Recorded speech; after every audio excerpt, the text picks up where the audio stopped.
In the last Subaru video, we pulled out the blown up motor, or the motor with a cracked block. We totally disassembled it down to the internals, and we abandoned the project and decided we were just gonna buy a new motor. But then, comments came. All of you guys decided that you wanted to see me rebuild this motor instead of buying just a new stock motor. So today, we are gonna be rebuilding this built EJ20 Subaru motor to go back into the WRX, which will eventually go into the Miata. So we did a couple of things, right? We got the heads machined and the block machined over here. We got the valve cover and the intake manifold powder coated wrinkle red. It's a Subaru, it has to have wrinkle red on it. We got new parts, we got a new exhaust manifold, we got all the new gaskets, we have new piston rings, we have new bearings, new seals, everything. This motor is going back together today and it's going to be awesome. Now, if you are a fan of this channel, if you've been here before, you'll know that I've never built a motor before. I've always wanted to, but I've never actually assembled a motor, you know? So to help us, a friend of mine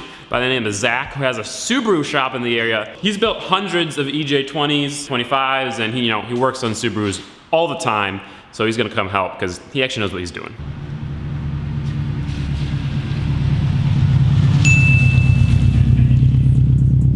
Well, this is Zach. So I own Marshall Motorsports in Elburn. See it here. Check us out on Facebook. It's Marshall Motorsports IL. We specialize in Subaru performance and Subaru conversions into vintage VWs. So pluses, vans. Really? That's actually, I didn't know that. That's really cool. So Summer Daily is a 65 bug with an STI motor. That is awesome. 460. Yeah. So what we're gonna start with is we're gonna get the bearings in here, torque up the case, and we're just gonna take some measurements. Yeah, we wanna make sure everything's straight, no taper, no out of round. And then we're gonna check bearing clearances. We'll measure out the crank.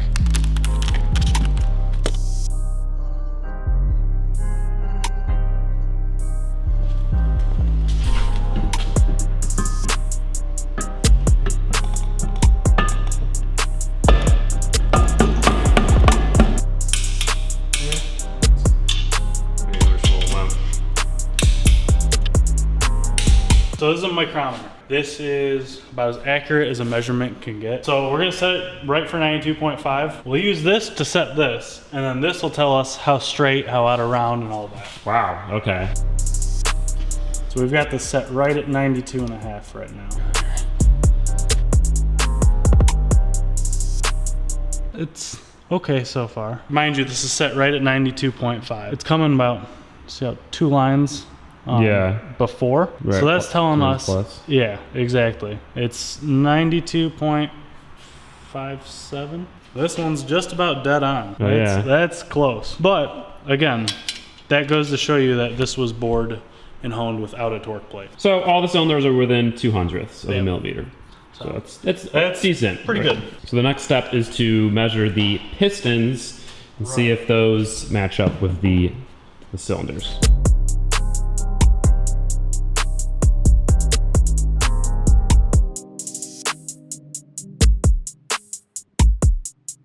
We went ahead and kind of rearranged the pistons so that the largest pistons are going into the largest bores. The next thing we're gonna go ahead and do is measure out the crank, make sure all those measurements line up with the bores and the block.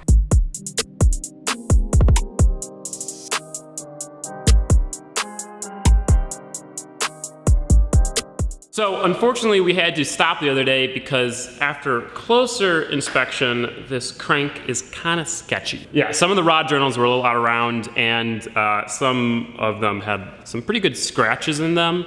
And we looked at the bearings and the old block and those were also kind of scratched up. So we just didn't really want to trust it being a Subaru and all. So this right here, it looks the same, but this is a brand new crank from Subaru. You can get the old crank polished, but new cranks are actually pretty cheap. And sometimes polishing cranks just not recommended.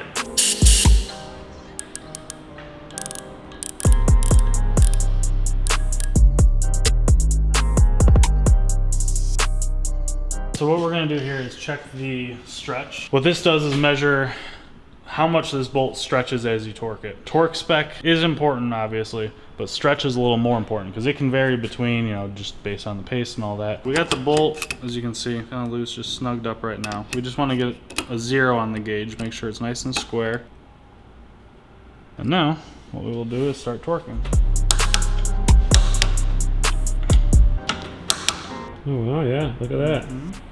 So what we're shooting for is about 6-ish. So now we'll go up to, let's say 45, and we'll check again.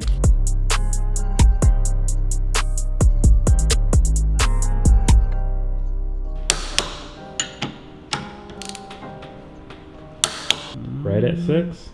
Almost. No, that's like 5. Is that 5 and a half? 7, yeah. Okay, We'll so go the a next little one. bit more. You know, that's a little shy. Let's bump it up a ½ foot-pound and just see if anything changes. Yeah, that'll work for me.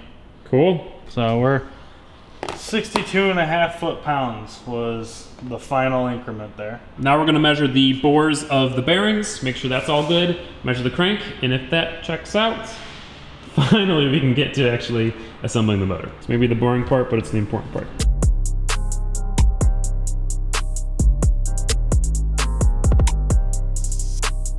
All right, so Oh, wow. we're on the tight side, but we're right in spec. Spec for a stock motor is 02 to 046, I believe. Okay. So we're on the tight side, but it's in spec. O'Reilly brand. Stay lube. Only the best.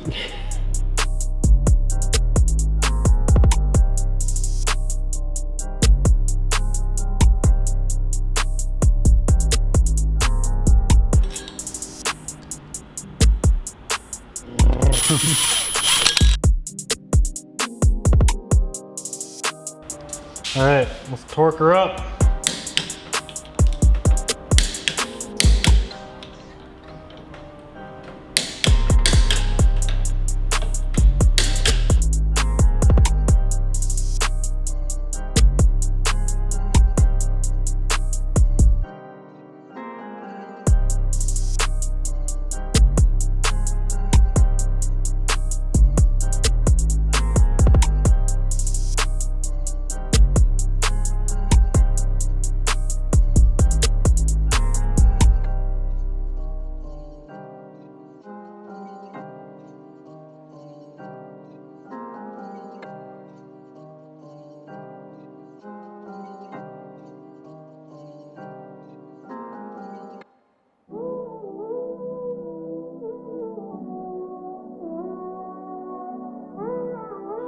My whole life is built up to this moment.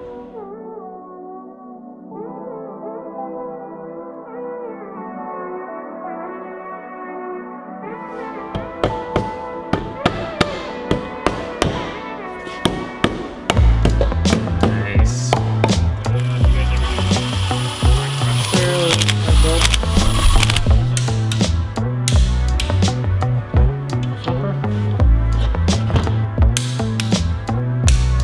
All right, so now we're doing the pistons. So we have to gap the rings, correct? Yep. We pretty much put the ring in there, measure how much gap with a feeler gauge. Square it up.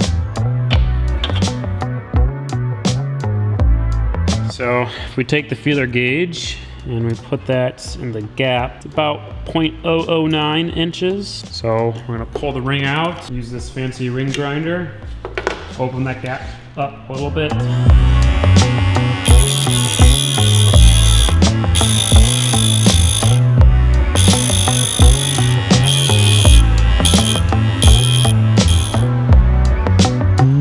We want to go a little bit more. 1.3 is nice and loose now. And we're shooting for 0.17, right? Yeah.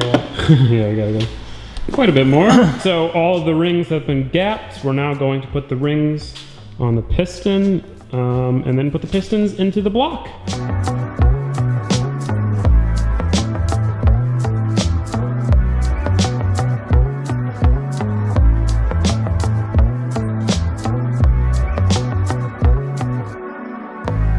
Obviously, it's a horizontally opposed engine. So the top up here, bottom up here, and you got your sides. The tang for the oil control rings has to face the top of the engine. Otherwise, you'll have all sorts of consumption issues, stuff like that. Always just make sure the little tang, I don't know, but you want that facing the top of your engine.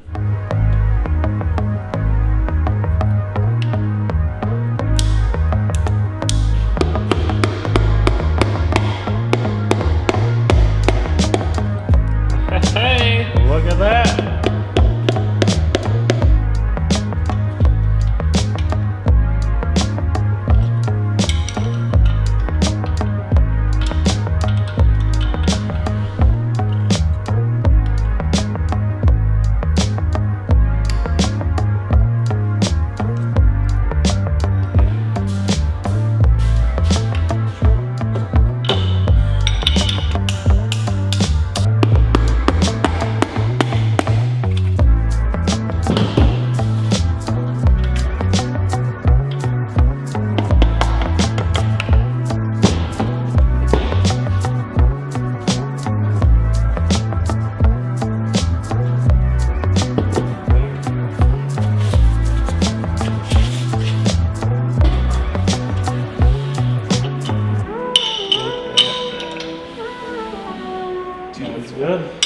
Feels good, sounds good, nice and uniform. We're gonna do the oil pump next and stuff? Yep.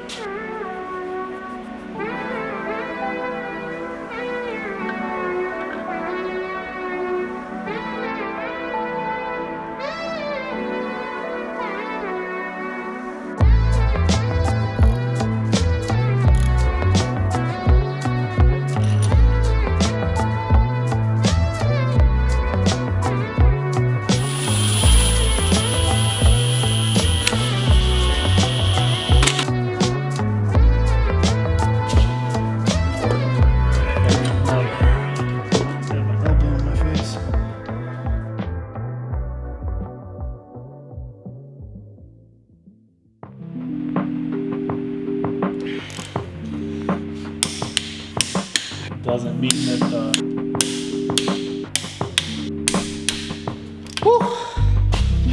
Head one on.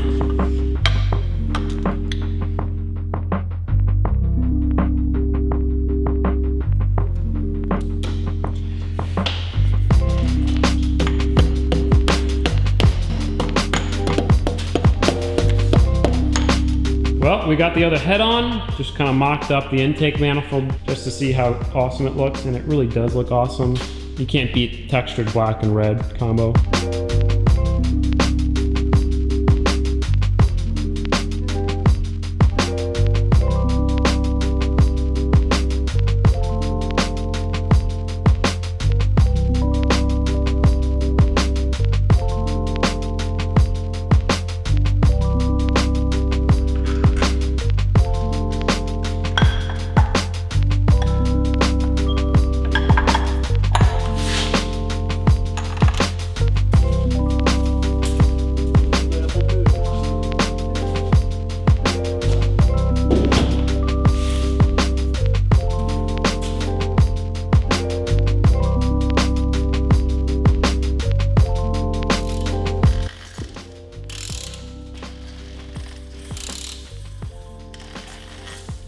Here making compression.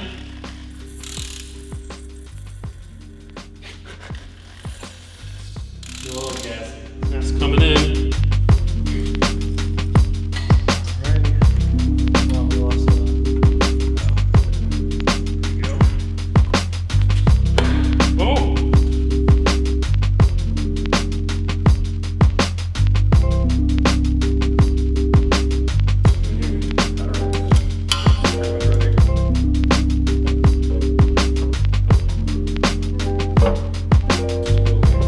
There we go.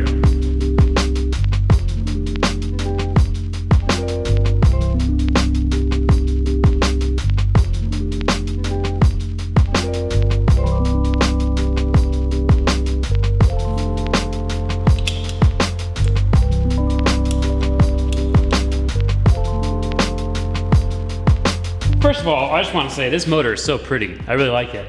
Secondly, we have to put the turbo on. The problem is that the previous owner stripped out the coolant drain line. There's pretty much no threads in there, but deeper in there are some good threads. So I needed a longer banjo bolt. Problem with that is that there are no banjo bolts that are longer. My solution, I have a bolt and I'm gonna make a homemade banjo bolt. This is my homemade banjo bolt. I drilled a hole down the middle, drilled a hole through the center. Let's see if this works. I want to make sure it's tight so it doesn't leak, but I don't want to make it too tight. I think that's pretty good.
main seal tool.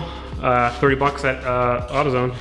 So yeah, that's it. The EJ205 is rebuilt. Forged rods, pistons, and you know, ARP studs. All we really have to do is put the flywheel on and the clutch and throw it in the car. So I will be doing that in the next video. Want to give Zach a huge thank you for coming out, helping me. If you guys have a Subaru or a Volkswagen and you need work done and you're in the Chicagoland area, check them out. I'll have links in the description. Yeah, I'm excited to hear this thing. Hopefully everything works.